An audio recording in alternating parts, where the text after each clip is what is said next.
We're gonna turn this fruit into a chocolate bar completely from scratch.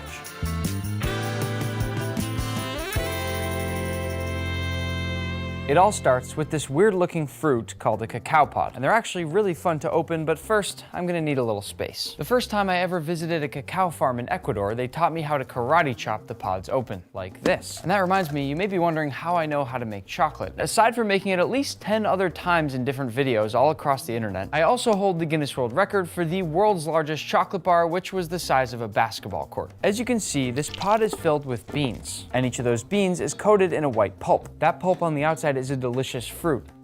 Some people say it tastes a bit like a tropical lemonade, a little lychee, a little mango, but what we're here for is what's inside. But not before we go through a multi-step process that starts with fermenting the beans. But why don't we just fast forward through getting all of our beans. I wish some of you watching were here to help me with this because I'm making a lot of chocolate right now and the karate chopping is starting to really hurt my hands. Once we've got all of our beans, and I know right now they might look like gooey alien eggs, but I promise they'll be chocolate bars soon, we'll ferment them by layering a wooden bucket with some banana leaves. If you can't already tell, I'm trying to do this exactly the way I've seen it done in Ecuador. And once they've been piled all the way up the sides, we'll add in all of our fresh cacao beans, making sure to spread them out evenly as we go. We do this fermentation process because raw cacao beans taste nothing like chocolate, so they need to ferment to develop that chocolate flavor before we do anything else. Once they're all covered up, let them ferment for 5 to 7 days, but with the power of movie magic, you don't have to wait. It smells like a mixture of kind of grape juice and vinegar and red wine. Let's see. Whoa. I know I said I've made chocolate so many times, but I still get excited every time. Even though just from the smell, I am highly confident these are fermented, there is one simple test to tell if it's truly fermented, which is to cut one open and see if that purple bean we saw earlier is now brown. Since these passed the test, it means it's time for them to go into the dehydrator. Normally, since chocolate is made in warm climates, these cacao beans would be dried outside in the sun in these huge open areas, but I only have a kitchen, so a dehydrator is the best way for me to get a consistent warm temperature. Once they're all on trays, we'll load them into the dehydrator and dry them until almost all the moisture is gone. And when they finish drying, all that white fruit will be completely gone and they look very different. Even just listen to the sound of these.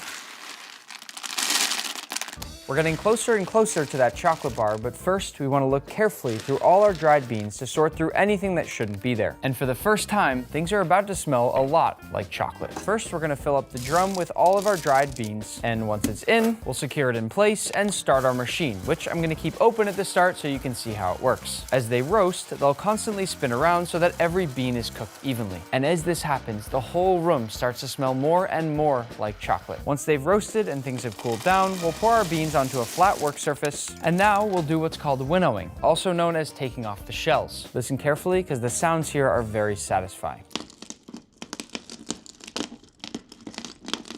There are many different methods of peeling off these shells, and when people first started making chocolate, they had to peel every single bean by hand. But nowadays, there are giant machines that make all of this very quick and easy. If you look closely at this one here, you can see what it looks like on the inside of the shell. This is exactly what I've always imagined dinosaur eggs used to look like. And when you crush it between your fingers, it turns into cacao nibs, which might be the first thing from this video you actually recognize. Once we've crushed as many of the beans as we can, use a hairdryer to push out all the inedible shells for you. This will make an incredibly large mess in your kitchen, and if this wasn't my job, I probably wouldn't be doing this right now. As it turns out, partway through doing this, I think I invented a new method that's even faster, but also messier. But the important thing is it worked, because we're left here with perfect cacao nibs and no shell. I think I may also have a good way to clean off the counter. If you can't tell, I really just want a chocolate bar. The next step is to make what's called a chocolate liqueur. The non-fancy way to say this is that we're starting out the process of blending these cacao nibs into what will eventually be a liquid chocolate. Sort of like turning peanuts into peanut butter, this may not look like it'll blend into a paste, but give it some high power and a little bit of time, and it eventually will. Once it eventually becomes a soft and shiny paste, with all of that shine being the cocoa butter that's being released as it blends, we're separately now gonna blend our sugar. We're gonna blend this right now until it's light and powdery and has the same texture as powdered sugar. All of our steps right now are prepping our ingredients to go into the really cool stone grinder we're gonna be using in just a few moments. We wouldn't wanna buy the powdered sugar from the market for this because it has other things in there. The same reason I never buy pre-grated cheese. Once we have our our powdered sugar and our chocolate liqueur, it's time to bring in one of my all-time favorite machines. Before we put anything in, I'm going to show you how this machine works. As you can see, the bowl spins one way while two big stone wheels both spin the other. First, we'll add the chocolate liqueur and let this run until it's completely liquefied and silky smooth, which took me about 20 minutes. Then we'll add in our powdered sugar as well as some cocoa butter. Fun fact about cocoa butter, it's combined with sugar to make white chocolate. Lots of people have no idea where white chocolate comes from,